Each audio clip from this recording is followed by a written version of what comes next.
మీ వ్యక్తిగతమైనటువంటి ఎజెండాతోటి కోర్టుల పరిధిలో విచారణ పరిధిలో ఉన్నటువంటి అంశాలను భూతద్దంలో చూపించి ప్రజల ముందు ఏదో మాట్లాడాలని చెప్పి ప్రయత్నిస్తున్నారు. కడప ప్రజలు అర్థం చేసుకుంటారు. కానీ బయట ఉన్నటువంటి వాళ్ళకి వాస్తవాలు చెప్పాలి గనక మేం మాట్లాడాల్సి వస్తుంది తప్ప కడప ప్రజల గురించి మాకు ఎటువంటి భయము ఆందోళన లేదు.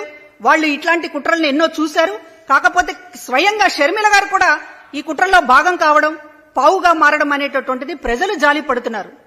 కానీ ప్రజల ముందు పదే పదే మాట్లాడుతున్నారు కనుక కొన్ని విషయాలు మీరు సంజాయిషి చెప్పాల్సినటువంటి విషయాలు ఉన్నాయి. ఎప్పుడు దాడి చేయడం కాదు, ఎదురు దాడి చేయడం కాదు మీరు చేయాల్సింది. ప్రజల ముందు సంజాయిషి చెప్పాల్సినటువంటి కొన్ని విషయాలు ఉన్నాయి. అసలు తెలంగాణలో మీరు పార్టీ ఎందుకు పెట్టారు? ఎందుకు ఎత్తేసుకున్నారు? తెలంగాణలో పార్టీ పెట్టినప్పుడు మీరేం మాట్లాడారు?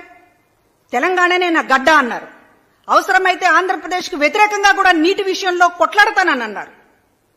తెలంగాణ ప్రజల కోసం, తెలంగాణ రాష్ట్రం కోసం ఆంధ్రప్రదేశ్ ప్రజలని కూడా పట్టించుకోను, ఆంధ్రప్రదేశ్కు నష్టం జరిగినా సరే తెలంగాణ కోసం ప్రాణమిస్తానని చెప్పి మాట్లాడారు.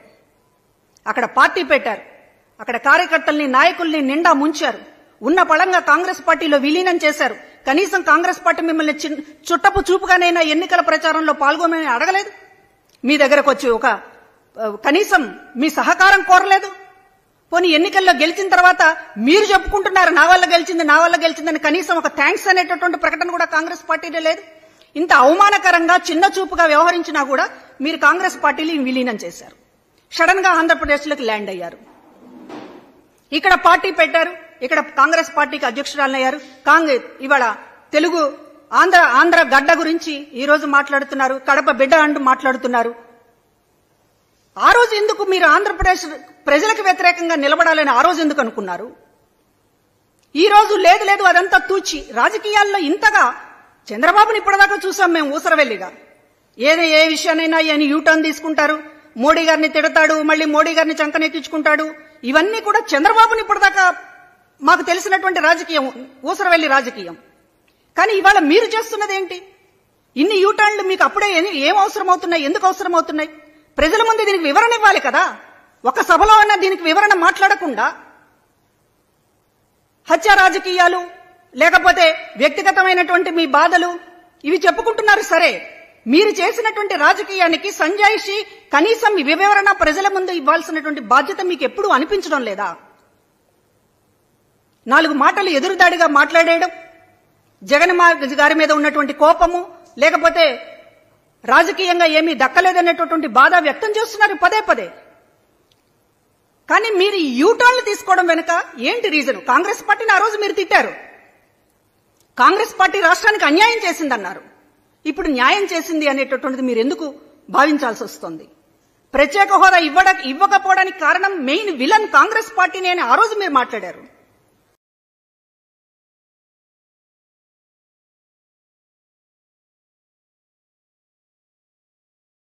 కానీ ఇవాళ ప్రత్యేక హోదా రావాలంటే కాంగ్రెసే అని చెప్పి మాట్లాడుతున్నారు.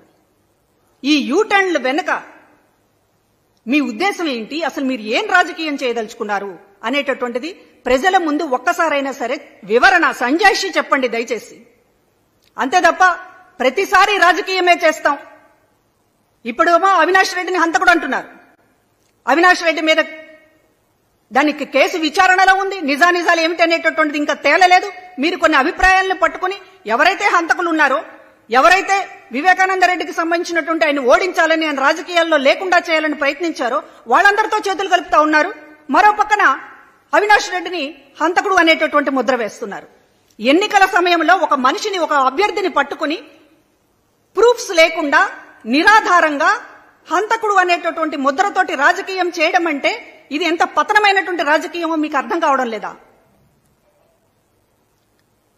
2 రోజులు అయితే జగన్మోహన్ రెడ్డిని కూడా అంటారు మీరు. మాకేమీ అనుమానం లేదు. మీరు ఎంత ఏ స్థాయిలో ఉన్నారనేటటువంటిది మాకు కూడా అర్థమవుతోంది. రేపు జగన్మోహన్ రెడ్డి గారిని కూడా అంటారు. ఎందుకంటే ఓడించమని మీరు పిలుపునిస్తున్నారు.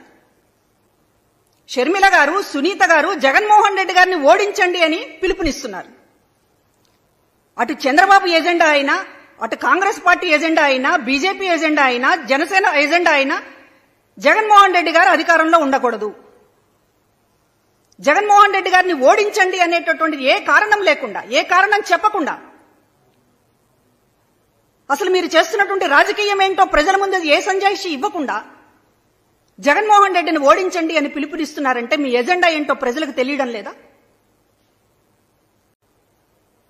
మీ వ్యక్తిగతమైనటువంటి ఎజెండాతోటి కోర్టుల పరిధిలో, విచారణ పరిధిలో ఉన్నటువంటి అంశాలని భూతద్దంలో చూపించి ప్రజల ముందు ఏదో మాట్లాడాలని చెప్పి ప్రయత్నిస్తున్నారు. కడప ప్రజలు అర్థం చేసుకుంటారు, కానీ బయట ఉన్నటువంటి వాళ్ళకి వాస్తవాలు చెప్పాలి కనుక మేం మాట్లాడాల్సి వస్తుంది తప్ప కడప ప్రజల గురించి మాకు ఎటువంటి భయము, ఆందోళన లేదు.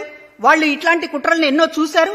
కాకపోతే స్వయంగా షర్మిల గారు కూడా ఈ కుట్రల్లో భాగం కావడం, పావుగా మారడం అనేటటువంటిది ప్రజలు జాలి పడుతున్నారు. కానీ ప్రజల ముందు పదే పదే మాట్లాడుతున్నారు కనుక కొన్ని విషయాలు మీరు సంజాయిషి చెప్పాల్సినటువంటి విషయాలు ఉన్నాయి. ఎప్పుడు దాడి చేయడం కాదు, ఎదురు దాడి చేయడం కాదు మీరు చేయాల్సింది. ప్రజల ముందు సంజాయిషి చెప్పాల్సినటువంటి కొన్ని విషయాలు ఉన్నాయి. అసలు తెలంగాణలో మీరు పార్టీ ఎందుకు పెట్టారు? ఎందుకు ఎత్తేసుకున్నారు? తెలంగాణలో పార్టీ పెట్టినప్పుడు మీరేం మాట్లాడారు? తెలంగాణనే నా గడ్డ అన్నారు. అవసరమైతే ఆంధ్రప్రదేశ్కు వ్యతిరేకంగా కూడా నీటి విషయంలో కొట్లాడతానని అన్నారు. తెలంగాణ ప్రజల కోసం, తెలంగాణ రాష్ట్రం కోసం ఆంధ్రప్రదేశ్ ప్రజలని కూడా పట్టించుకోను, ఆంధ్రప్రదేశ్కు నష్టం జరిగినా సరే తెలంగాణ కోసం ప్రాణమిస్తానని చెప్పి మాట్లాడారు. అక్కడ పార్టీ పెట్టారు, అక్కడ కార్యకర్తల్ని, నాయకుల్ని నిండా ముంచారు. ఉన్న పళంగా కాంగ్రెస్ పార్టీలో విలీనం చేశారు. కనీసం కాంగ్రెస్ పార్టీ మిమ్మల్ని చుట్టపు చూపుగానైనా ఎన్నికల ప్రచారంలో పాల్గొనని అడగలేదు. మీ దగ్గరకు వచ్చి ఒక కనీసం మీ సహకారం కోరలేదు. పోనీ ఎన్నికల్లో గెలిచిన తర్వాత మీరు చెప్పుకుంటున్నారు నా వల్ల గెలిచిందని, కనీసం ఒక థ్యాంక్స్ అనేటటువంటి ప్రకటన కూడా కాంగ్రెస్ పార్టీలో లేదు. ఇంత అవమానకరంగా, చిన్న చూపుగా వ్యవహరించినా కూడా మీరు కాంగ్రెస్ పార్టీని విలీనం చేశారు. సడన్ గా ఆంధ్రప్రదేశ్లోకి ల్యాండ్ అయ్యారు. ఇక్కడ పార్టీ పెట్టారు, ఇక్కడ కాంగ్రెస్ పార్టీకి అధ్యక్షురాలయ్యారు. ఇవాళ తెలుగు ఆంధ్ర గడ్డ గురించి ఈ రోజు మాట్లాడుతున్నారు, కడప బిడ్డ అంటూ మాట్లాడుతున్నారు. ఆ రోజు ఎందుకు మీరు ఆంధ్రప్రదేశ్ ప్రజలకు వ్యతిరేకంగా నిలబడాలని ఆ రోజు ఎందుకు అనుకున్నారు? ఈ రోజు లేదు అదంతా తూచి రాజకీయాల్లో ఇంతగా చంద్రబాబుని ఇప్పటిదాకా చూసాం మేము ఊసరవెల్లిగా.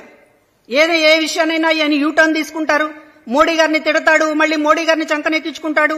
ఇవన్నీ కూడా చంద్రబాబుని ఇప్పటిదాకా మాకు తెలిసినటువంటి రాజకీయం, ఊసరవెల్లి రాజకీయం. కానీ ఇవాళ మీరు చేస్తున్నది ఏంటి?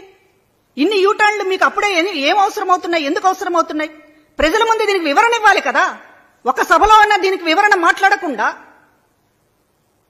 హత్య రాజకీయాలు, లేకపోతే వ్యక్తిగతమైనటువంటి మీ బాధలు ఇవి చెప్పుకుంటున్నారు. సరే, మీరు చేసినటువంటి రాజకీయానికి సంజాయిషి, కనీసం వివరణ ప్రజల ముందు ఇవ్వాల్సినటువంటి బాధ్యత మీకు ఎప్పుడూ అనిపించడం లేదా? 4 మాటలు ఎదురుదాడిగా మాట్లాడేయడం, జగన్ గారి మీద ఉన్నటువంటి కోపము, లేకపోతే రాజకీయంగా ఏమీ దక్కలేదనేటటువంటి బాధ వ్యక్తం చేస్తున్నారు పదే పదే.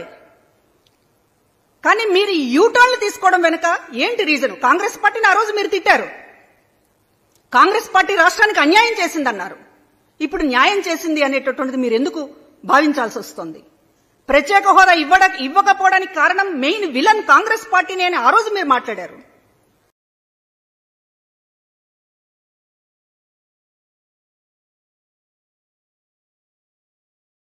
కానీ ఇవాళ ప్రత్యేక హోదా రావాలంటే కాంగ్రెసే అని చెప్పి మాట్లాడుతున్నారు.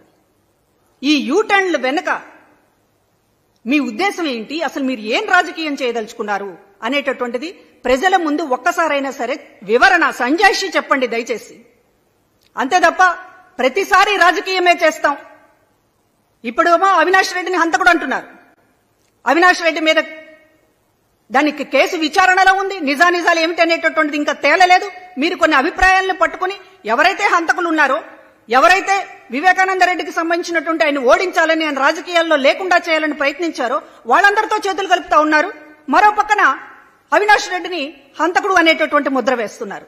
ఎన్నికల సమయంలో ఒక మనిషిని, ఒక అభ్యర్థిని పట్టుకుని ప్రూఫ్స్ లేకుండా నిరాధారంగా హంతకుడు అనేటటువంటి ముద్రతోటి రాజకీయం చేయడం అంటే ఇది ఎంత పతనమైనటువంటి రాజకీయమో మీకు అర్థం కావడం లేదా? 2 రోజులు అయితే జగన్మోహన్ రెడ్డిని కూడా అంటారు మీరు. మాకేమీ అనుమానం లేదు. మీరు ఏ స్థాయిలో ఉన్నారనేటటువంటిది మాకు కూడా అర్థమవుతోంది. రేపు జగన్మోహన్ రెడ్డి గారిని కూడా అంటారు. ఎందుకంటే ఓడించమని మీరు పిలుపునిస్తున్నారు. షర్మిల గారు, సునీత గారు జగన్మోహన్ రెడ్డి గారిని ఓడించండి అని పిలుపునిస్తున్నారు.